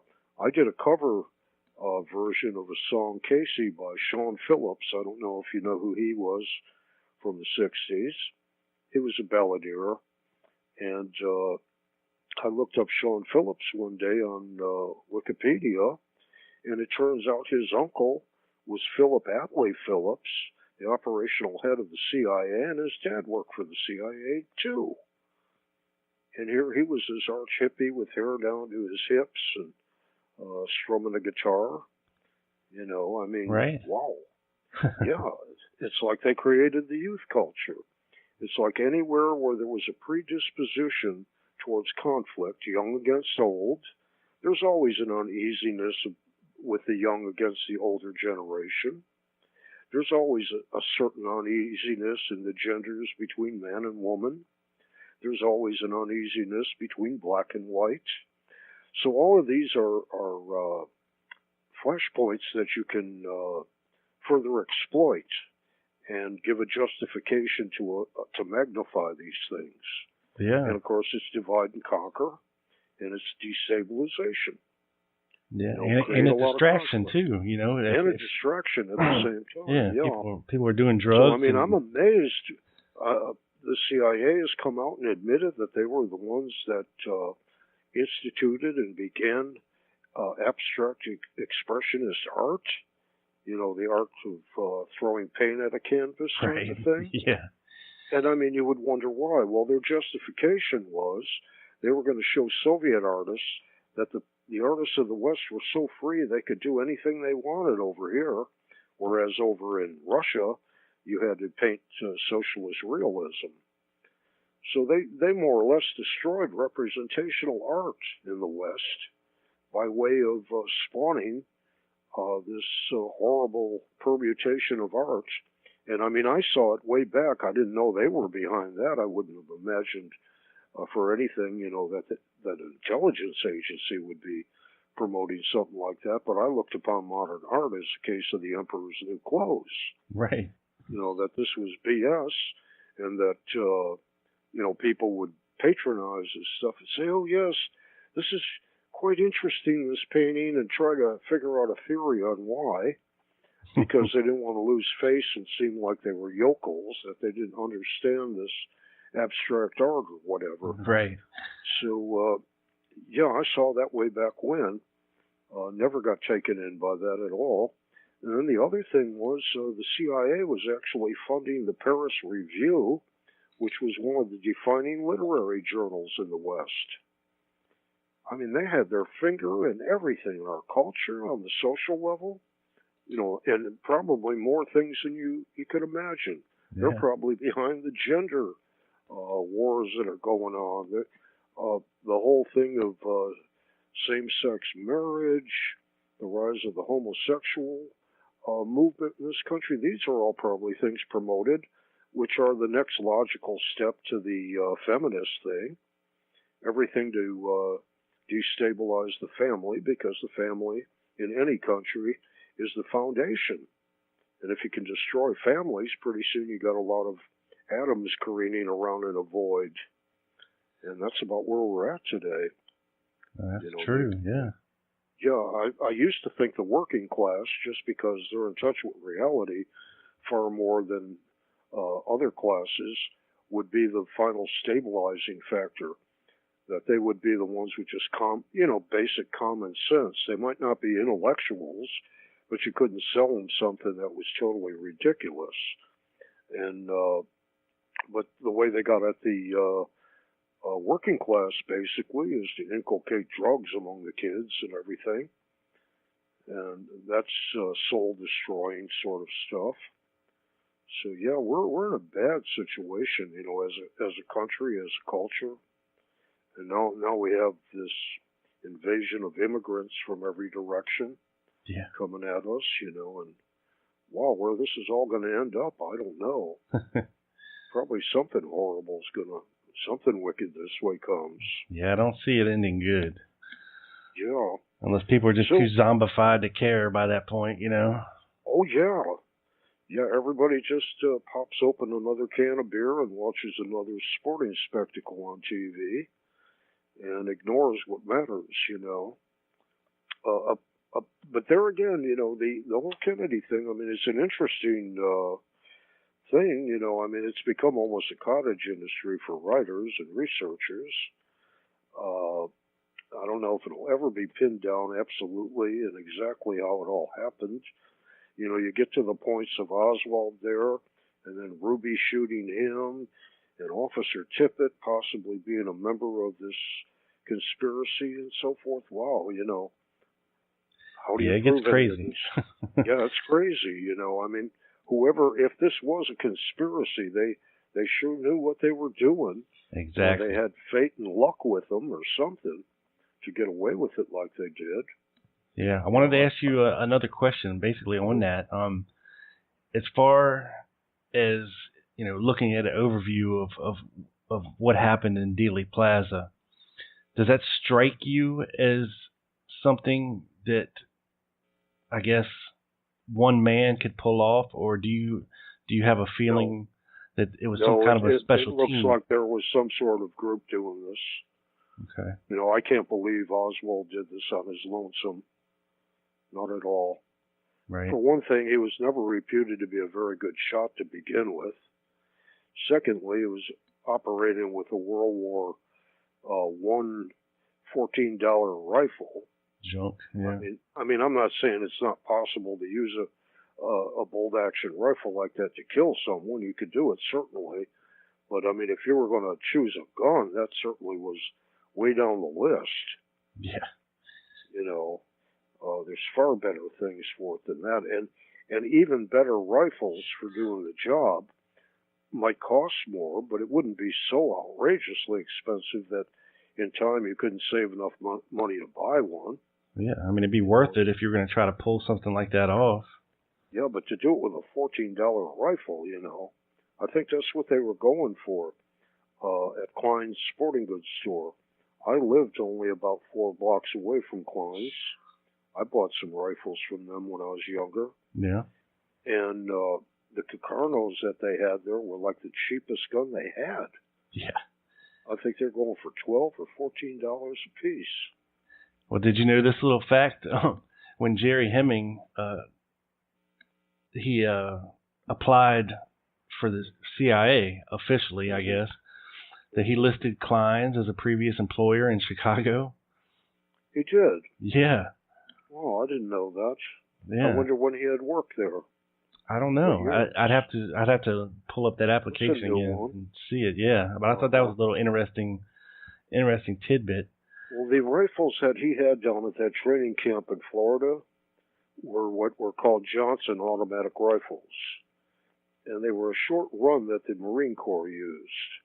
They were kind of a carbine, a short rifle, and they were full auto, and that's pretty much what he was using training down there. Right. And they would have been illegal because I'm sure he didn't pay the stamp tax on them all. No. Not many of them. And I went down there.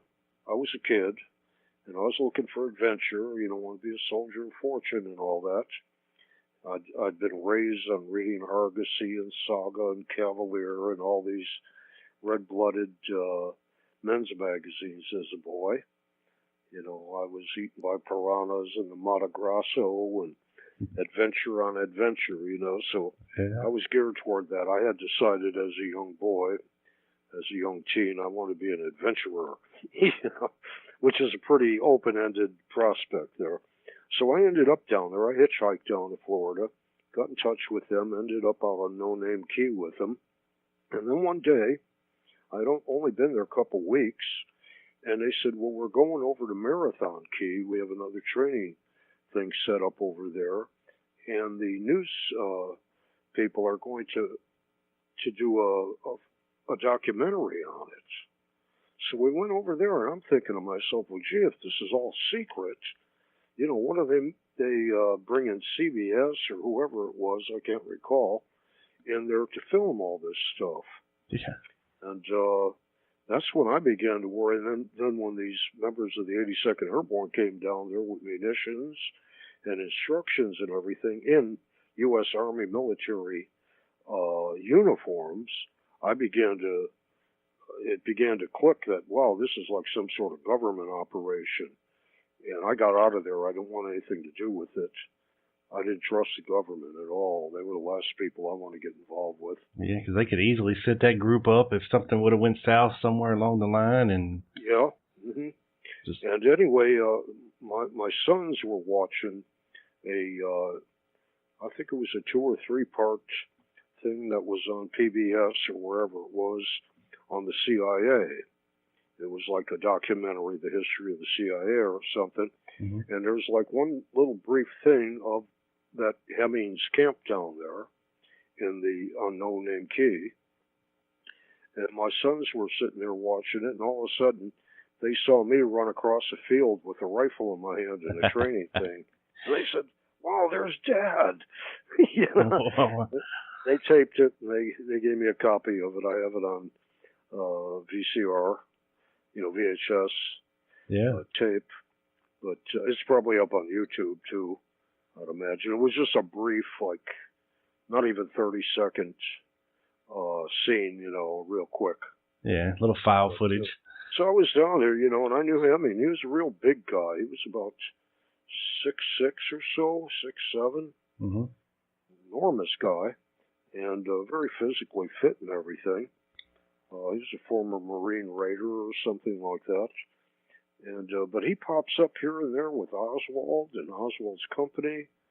He was a sergeant, not at Asuki, but in California when Oswald. And then he was like a guard at an embassy that Oswald came to. out in California. And then the stories that Keith Gilbert said about them coming out to visit him. Another person that was involved with Hemming was Robert K. Brown. Mm-hmm. Was involved with him. I met him once. And Brown's got a book out now, in fact. Let's see what the name of this is. I Am Soldier of Fortune, Dancing with the Devil.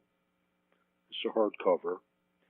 And it says very little. There's very little in there that would be of interest to you. Right.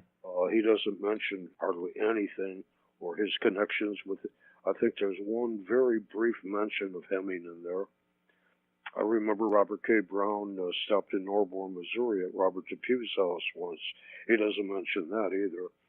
And what was outstanding about it, he was playing the Soldier of Fortune, and we were having like a formal sit-down dinner, and he had all his silverware laid out to his side, but he disdained that, and he ate everything there, including the mashed potatoes, with his bare hands.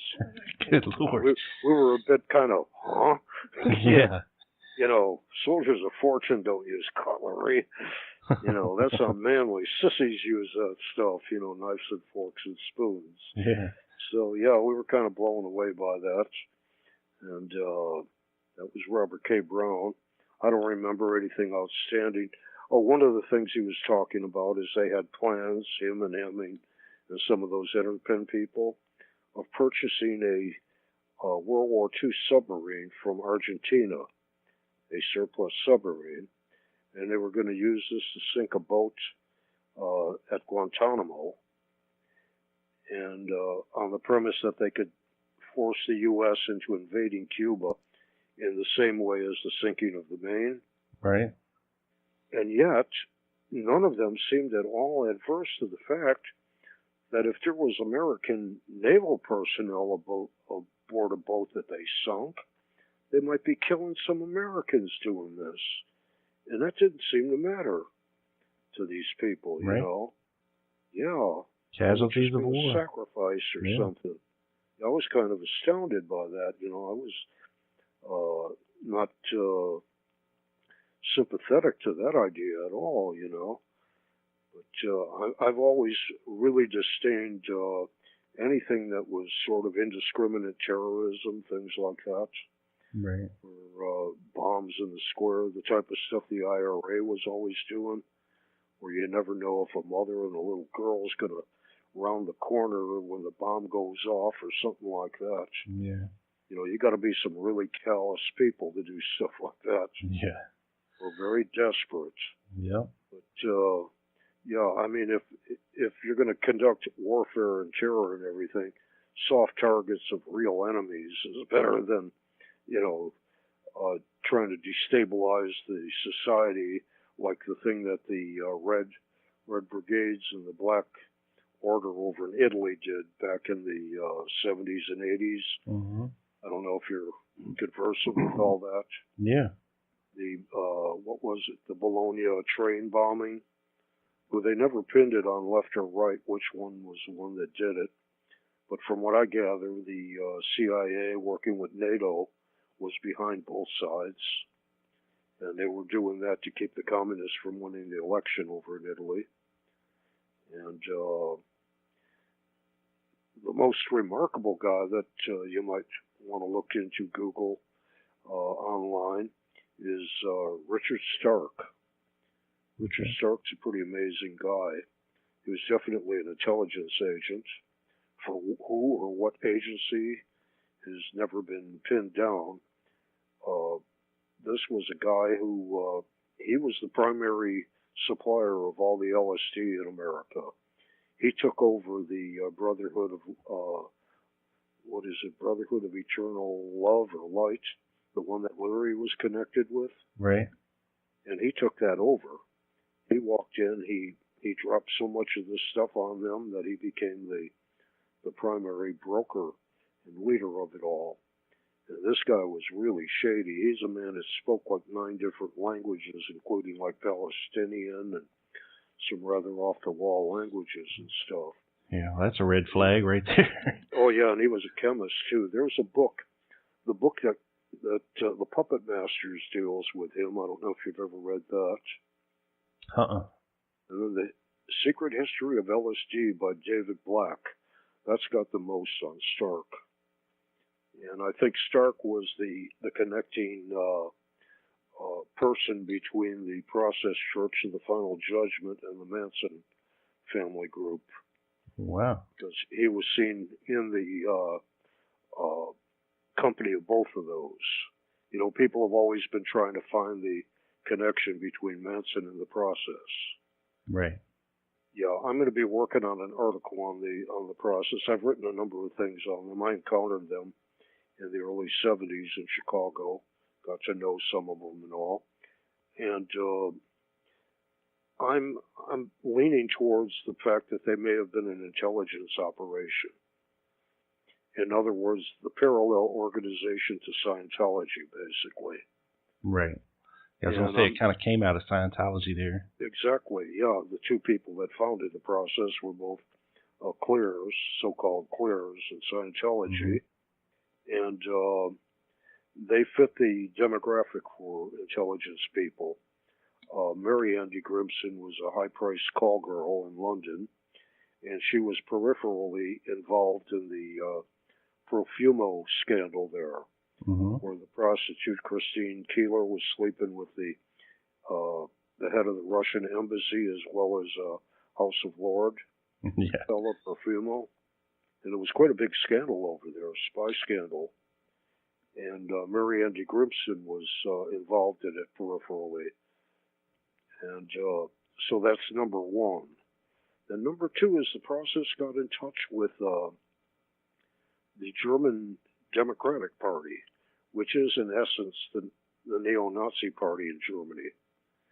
And this guy, Van Pappenheim, I think was his name, was the founder and head of that group, and he died a few years back, and it was revealed that he was working for English intelligence, and that he was only half German. He had an English mother, and the Process, for some reason, went over and contacted them over there, went to their meetings and stuff, which I thought, wow, what does that have to do with what they're into, you know? Yeah. And there's other things, and then this Stark guy, who was obviously some sort of a spook, and some of the other things that they were doing and everything. That group metamorphosized, you know, into what's called Best Friends, which is the animal rescue thing out in Utah in Angel Canyon. It's a multi-million-dollar a year thing, and they own this big canyon there, and they take cats and dogs in there. It's the biggest animal rescue thing in the country, in the world, I guess. And I've got all sorts of things I've heard about that from people that have worked there and so forth and so on, strange going-ons. But they pretty much camouflage themselves with that. Right. And that's where Mary Andy Grimson died and passed away. She was living in seclusion there. They had high fences around her estate.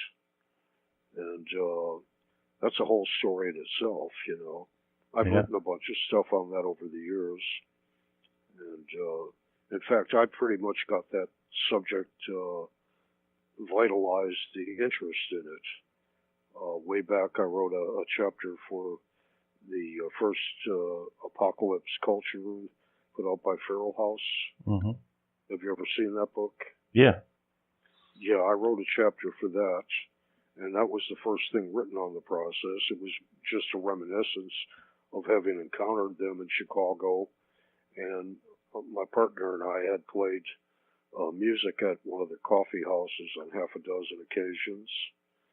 And we were never members of the group or anything, but we did cross paths with them, and I just sort of recounted it, and that was the beginning of it. Now there's books coming out everywhere on it. And, you know, it became another one of those cottage industries. Yep. You know. So, was there any other questions that you might have had? Yeah, I got one more question for you, and then we can wrap this up. Now, looking at Guy Bannister's operations in New Orleans, I know Keith Gilbert had said that what Oswald was doing as far as, handing these leaflets out, starting this, Was trying to nebulous organization. Build up his cover as a communist. Yeah, he said that sounded to him like a Minuteman operation, like something that they would do to out communists. Very much so. So you agree with that? Yes, I do, and it looked like it to me. And everything I've read about it, both with Caulfield's book, as well as other things I've read before on the subject, that's exactly what it seemed like to me. Now, I don't know if he was doing that when he went to the Soviet Union, or he might have went there sincerely, soured out on America or something, and then once seeing that place, right, decided to flip over to the other side. But, it looked like that was exactly what he was doing. And we did that. We infiltrated left-wing groups. I remember there was some of our people joined the peace demonstrations up in Minneapolis, and they wore their dirtiest clothes and looked the shabbiest, and carried on and made the most trouble and everything to discredit it.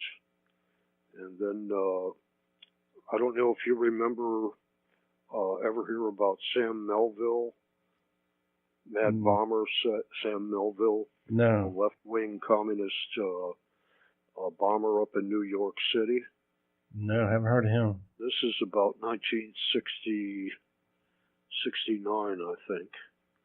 And he went on a bombing spree of skyscrapers and stuff in New York. He was a member of a group called the Revolutionary Contingent, which was this small pro-Viet Cong group up there. And we had a Minuteman in their group, a fellow named George DeMerle. And it got up to the point where they were going to ask George to go out on bombings with them and stuff.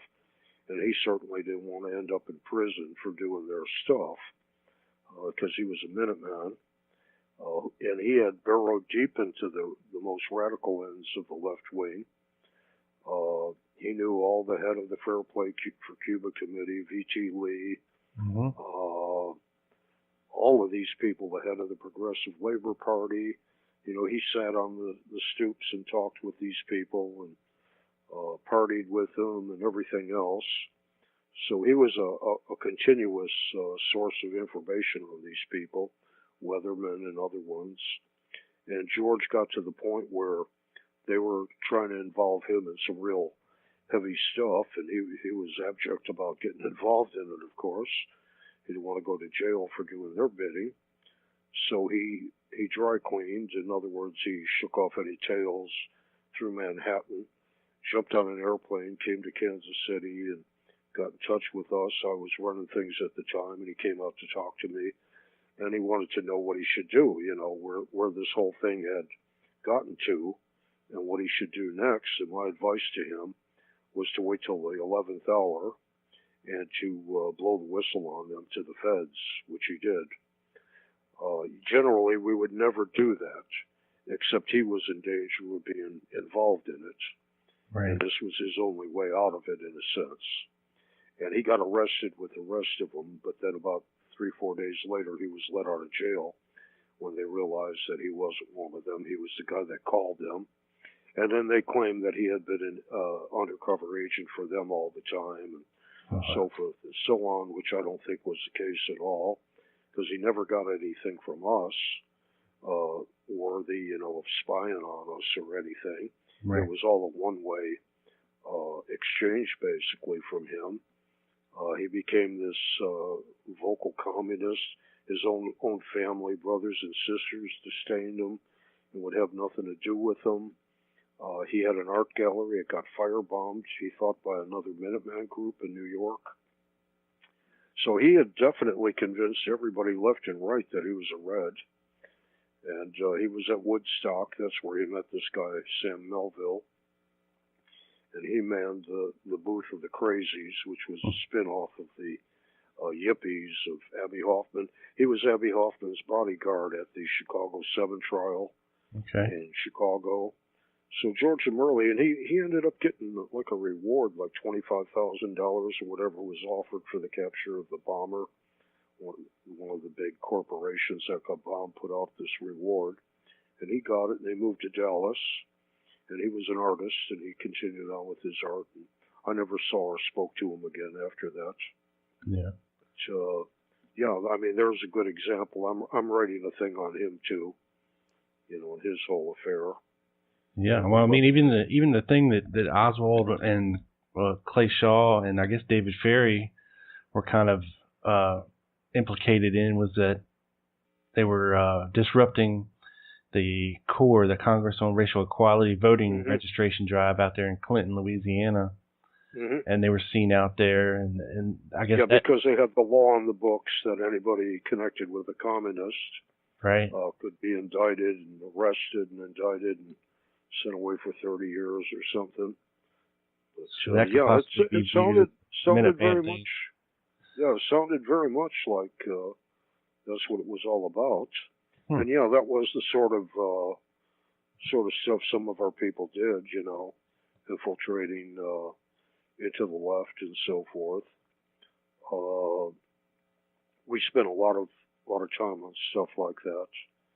Early on, I counter-picketed CORE up in Chicago over a school issue. Yeah. And CORE did have communists in it, to be sure.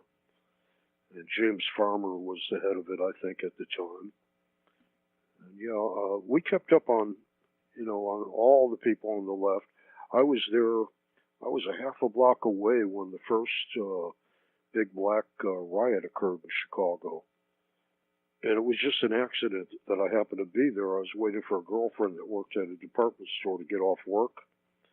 And I was standing outside smoking a cigarette while I waited for her. She had about 10 minutes to go. And I was looking down at a firehouse where a demonstration was going on, people with picket signs and all. And then suddenly, members in the demonstration started flipping firebombs, Molotov cocktails at the firehouse. And within 5 minutes or less, the entire shopping area I was standing in went up like crazy into chaos. Plate glass windows were being smashed out. People were walking off with racks of clothing, started looting, and it was chaos. And I grabbed my girlfriend, and we saw no city buses coming or anything, and we just hustled west. It was about 3/4 of a mile to get out of the epicenter of all of this. And we headed west, and about 2 blocks on, we were handed leaflets by the Spartacus League that said, "Off the pigs, shoot their helicopters down from the sky." All this stuff was prepared. This whole group, the Spartacus, came out of New York. And they all had, like, Brooklyn accents and everything when I spoke with them. And they were handing out leaflets that had been pre-printed to this riot. And then, of course, the Kerner Commission said, this was a spontaneous riot and everything. Well, it wasn't. Yeah. The group that kicked it off was the Chicago Auxiliary of REM, the Revolutionary Action Movement, a black nationalist group that was founded by Robert Williams, a fugitive from North Carolina. And anyway, so I mean, I was there when this riot, and then for the next 2-3 days, the riot went on. If you got up on a high embankment on the railroad tracks or something, you could see the whole section of the west side was on fire, burning down. And I saw it all happen and begin, right there. And it was pretty amazing, to see how quickly this thing spread. I mean, it was unbelievable, how there was a little bit of a fracas down at the firehouse, and suddenly everywhere store windows started getting smashed out. And people were being attacked on the streets and everything, I mean, it was unbelievable. And then it just spread like wildfire. But, so anyway, I've seen a lot of all this stuff, I've been on the ground, where things happened and whatnot. That was like a mile away from Klein's sporting goods store, east of Klein's. Right. Is where the first big Chicago black riot occurred was. Man. So yeah, we did have people that infiltrated into the left, and like George DeMurley, You can look him. You can Google him. And Sam Melville was the name of the bomber, the name he used. And we had people that got in among the Weathermen and all these other groups. So yeah, I basically, my primary chore when I was in the Minutemen was intelligence. So I went through a lot of stuff, and I would get enormous amounts of news clippings and stuff out of New Orleans. Almost daily, there would be like 3 or 4 huge manila envelopes just stuffed with newspaper clippings on various things. I never caught up with them all. There was just so much to go through. And I think that may have been coming from Bannister's office when he hired that one woman to clip newspapers for him. I forget what her name was. Delphine Roberts? Yeah, I believe so. And maybe she was the one stuffing the envelopes and sending them to us. Sometimes there'd be pamphlets, and but mostly clippings out of the Picayune, the New Orleans Picayune, and the New Orleans States Item. There was 2 newspapers there, neither of which exist anymore, I'm told. For some reason, I guess newspapers have begun to fold up due to the cyber world has taken away a lot of that. Nobody buys newspapers much anymore. No. Well, Robert, fascinating life you have led, and man, I really appreciate you coming on and talking about it. I mean, it's a pleasure to do so, Rob. Hope to come back again. I may have some other things to deal with up the timeline, okay? Hey, absolutely. Hey, I will indeed send you any books I write on this stuff. Awesome. And maybe that would be a good time to come back, if you digested what I had to write or whatever. And, but I think you're onto something, as well as Mr. Caulfield, Like I say, my only thing on that was the sheer number of people that he implicated in all this seems almost overboard, in so much as getting away with something like that and having so many people out there knowledgeable of it. Yeah. But anyway, very interesting book. It was a labor to read, admittedly, due to its length and all, and detail, but there's quite a bit of good information I got out of this, and quite a bit that I didn't know about before. So it was well worth the read. Kudos to you for finishing that quick. And because I've had it for about 9 months, and I'm still not done yet. You haven't finished it yet? Not yet. It's yeah, it took about 4.5 days of, real reading, 8 hours a day or so. In fact, my vision was a bit almost blurry after finishing it. As you get older, your eyes don't get better. Yeah, with tiny type, Yeah, that is tiny type. And it's a big format book, too. Oh, yeah. So they get more into it. Yeah, but it was well worth reading, I definitely would recommend it to people. In fact, I did up on Facebook. Oh, most definitely. Most definitely. If anybody wants to learn any more about the John Birch Society, the Minutemen, a lot of these extreme right guys. Mm-hmm. All right, well, Robert, you hang on the line for me, and I'm going to talk us out here real quick. Okay.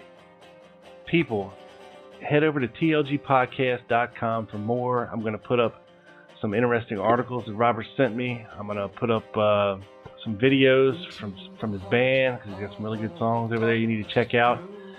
And I thank Robert Taylor for joining me today. That's it, everybody. This sumbitch is in the can, beamed up to the satellite, down directly to your ears, people. And I see the black sun rising, and the rains that fall are red.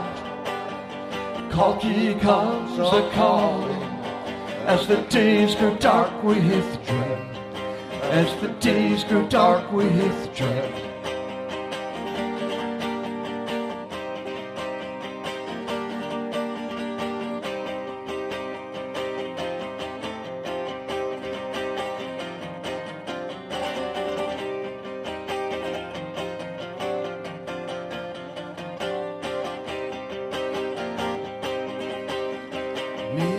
Center of of the cyclone through the agile flames that soar, survivor of the calling, Kali Yuga of the fall.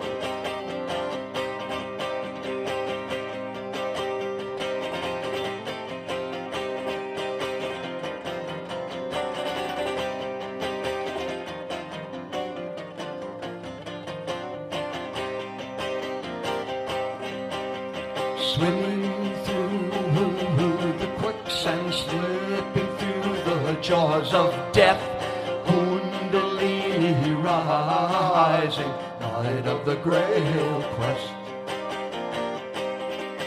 And I see the black sun rising, and the rains that fall are red. Kalki comes a-calling, as the days go dark with dread. As the days grow dark with dread, as the days grow dark with dread.